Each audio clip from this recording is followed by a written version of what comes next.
सी अच्छा तो उत्ते जा सकते भारतीय जनता पार्टी के ध्वजे जा सकते कितने गया ध्वजे सवाड़े कितने गया मैं पूछना चाहना थानू याद होएगा और पिता के ध्यान से मैं दिन रात सुता नहीं पाई दिन मैं नहर चढ़िया मैं मीडा साहब इंडिया की डिजास्टर मैनेजमेंट बुलाया थे उन्होंने रिपोर्ट सारे साधन लिया 5 दिन में सुता कोई नहीं उस तो बाद भी मैं बच्ची का ध्यान रखा दिन रात आज जो कहते ने टिकट नहीं मिली तो विपक्ष वाला खड़ा होना है या निर्दलीय खड़ा होना है कितने गया और कहने का तरीका कि मैं तो भारतीय जनता पार्टी दिया और कोई नहीं थी कि भारतीय जनता पार्टी दी मौका प्रश्न कैंडिडेट रहेगा के प्रति नाराजगी।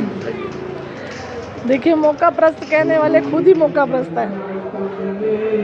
जब तक उनको हमारी जरूरत थी तब उन्होंने हमारा भरपूर फायदा उठाया, भरपूर। जहाँ जरूरत लगे चाहे वो मेरे पिताजी हो चाहे मैं हूँ। उनके चुनाव की अगर हम बात करें तो मेरे पिताजी ने जी जान लगा के उनको टिकट दिलवाने का काम किया था। उसके बाद क्या हुआ, उनके जाने के बाद आज उनकी वो बातें याद कर करके क्या तुम लोगों को क्या दिखा रहे हो कि भाई हमने हरीश जी का इतना साथ दिया। भाई साथ दिया होता तो आज ये हालात ना होते, अगर साथ दिया होता तो। वो कह रहे पार्टी माँ है और उससे पार्टी से ही अलग हो क्या आजाद चुनाव। देखिए पार्टी माँ है तो पार्टी तो माँ थी और माँ ही रहेगी। बार बार वो बोलते हैं 5 दिन आपके पिताजी के देहांत हुआ नहर पे तो वो 5 दिन सोए नहीं, शादी थी शादी पे नहीं गए, इस तरह के बयान बजाए। देखिए अगर मन में प्यार होता है ना किसी के लिए तो जताया नहीं जाता, और जताओ तो कम से कम 1-2 लोगों के आगे जताओ। जनता के बीच में जता रहे हो कि भाई मैं 5 दिन सोया नहीं, आप मानेंगे नहीं। जब मेरे पिताजी की क्रिया का वो जो सेरेमनी होती है उसमें आके विधायक जी की वर्डिंग थी ये, मेरी तो बाजू कट गई, मेरी तो रीढ़ की हड्डी टूट गई हरीश के जाने के बाद। आज क्या हुआ, आज वही भरे मंच पे खड़े होके आज उनके परिवार को नीचा दिखाने का काम कर रहे हैं। ये बहुत ही गलत है। एक विधायक को ये चीज़ शोभा नहीं देती कि उनके परिवार, हमारे परिवार के ऊपर वो सियासत करे। ये बहुत ही गलत है, निंदनीय है बिल्कुल ही।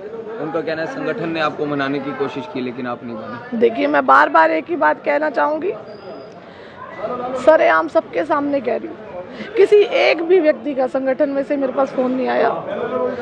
इन्होंने अपना मन ही बना रखा था कि ऐसे के ऐसे सारे पार्षदों की टिकट हम लोगों ने काटनी है और अपने ही परिवारों में हमने टिकटें देनी है।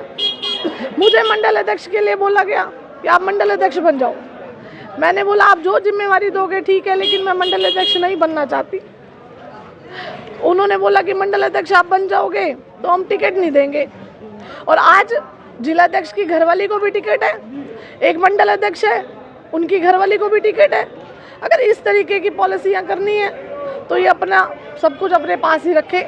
हमारे साथ तो जनता है, हम जनता के साथ ही चुनाव लड़ेंगे और जीत के भी दिखाएंगे। आपको निष्कासित कर दिया गया पार्टी से। भाई निष्कासित वाली अगर मैं बात करूं, हमारे बहुत से ऐसे काम थे पार्टी के साथ रहते हुए भी नहीं हो पाए, तो मैं तो ये मानती हूँ कि उन्होंने मेरे पिताजी के जाने के बाद मुझे पहले से ही निष्कासित कर रखा था, नहीं तो मेरे काम करवाते। उनका कहना है कि निष्कासित उनको किया गया है, शायद उन पे भ्रष्टाचार के आरोप लगे। देखिए भ्रष्टाचार क्या, 21 के 21 पार्षद भ्रष्टाचार थे, उन्हीं की पार्टी के थे।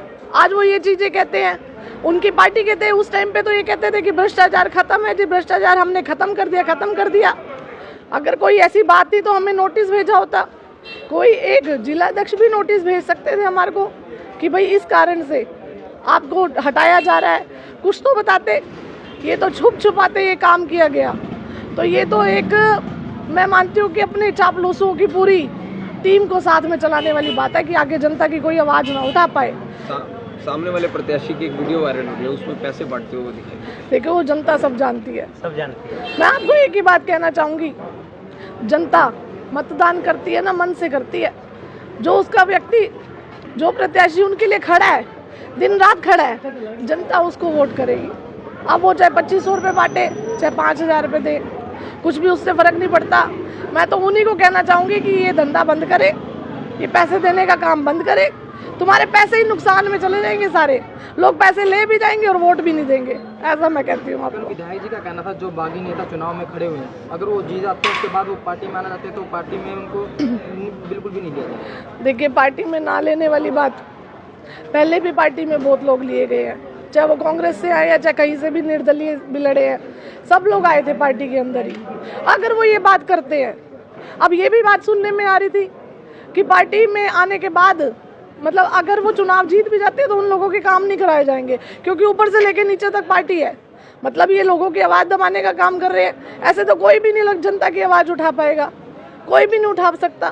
तो इसमें कहाँ तक की क्या चीज़ें हैं ये, मतलब हम लोग निर्दलीय भी नहीं लड़ सकते, जनता की आवाज़ नहीं उठा सकते, हर तरफ से दबाने की कोशिश, पता नहीं किस तरीके की राजनीति कर रहे हैं, कुछ भी समझ नहीं आ रहा। लेकिन जनता बखूबी जानती है, अच्छे तरीके से जानती है, जनता कोई बेवकूफ़ नहीं है आज के टाइम में, जनता एक एक चीज़ को जानती है, बहुत समझदार है, वो सब कुछ देख रही है कि यहाँ पे क्या लोग क्या क्या कर रहे हैं, षड्यंत्र रचे जा रहे हैं हमारे खिलाफ, इस तरीके के काम हो रहे हैं, पोस्टर फाड़े जा रहे हैं, कहीं ना कहीं उनको अपनी हार दिख रही है। और आज एक एमसी के उसके लिए मतलब पार्षद प्रत्याशी के लिए मतलब कोई डिप्टी स्पीकर आ रहे हैं, कभी कोई आ रहा है, कभी कोई आ रहा है, और इतना ज़्यादा क्या हो गया भाई कि यहीं पे इसी सीट के ऊपर डिप्टी स्पीकर को भी बुलाना पड़ रहा है। भाई अगर है पार्टी के अंदर तो साथ चलो, लड़ो, अपना खुद चलो, जनसभा करो, कोई साथ ही नहीं दे रहा उनका, मैं आपको बताऊंगी। तो उस व्यक्ति को कभी किसी ने देखा ही नहीं तो क्या ही जनता उसके साथ चलेगी। अंजलि जी, हम लोगों का ये भी कहना है, अगर आप वैसे 4 जो वार्ड हैं बिल्कुल सुर्खियों में, अगर आप जीत जाते हैं और पार्षद जो सामने होंगे बीजेपी के होंगे, तो आप कैसे काम निकलवाओगे? देखिए, काम हमने पहले भी कराए हैं, बहुत बार दबाने की कोशिश की गई मुझे, लेकिन काम हमने कराए हैं। लेकिन उस समय आप पार्टी में थे। पार्टी में थे तब भी दबाने की कोशिश की। मैं आपको यही तो कह रही हूँ कि पापा मेरे पिताजी के जाने के बाद मुझे बहुत ज़्यादा परेशानी आई, चाहे मैं 4 साल पार्टी में भी रही, लेकिन मेरे टेंडर, जब मैं कोई टेंडर लगाने की बात करती थी तो मेरे टेंडर कैंसिल करवाए जाते थे। जनता के काम थे, हमने घर तो लेके जाने नहीं, लोगों के काम है, सड़क बननी है, कुछ बननी है, लोगों की डिमांड के ऊपर एक एक एप्लीकेशन भी आज तक मेरे पास रखी हुई है कि जनता की डिमांड लिखी हुई है कि ये काम हमारा होना चाहिए, फिर भी नहीं करवाए गए। तो इस पर अब क्या ही कह सकते हैं, बताओ। जो कल 2 बड़े नेता आए हैं आपके विपक्ष कैंडिडेट के, क्या लगता है जनता में इसका कुछ देखने को मिलेगा प्रभाव? देखिए, कुछ भी फर्क नहीं पड़ने वाला। जनता को बखूबी पता है कि पिछले 20 वर्षों से कौन सा परिवार हमारे साथ खड़ा है।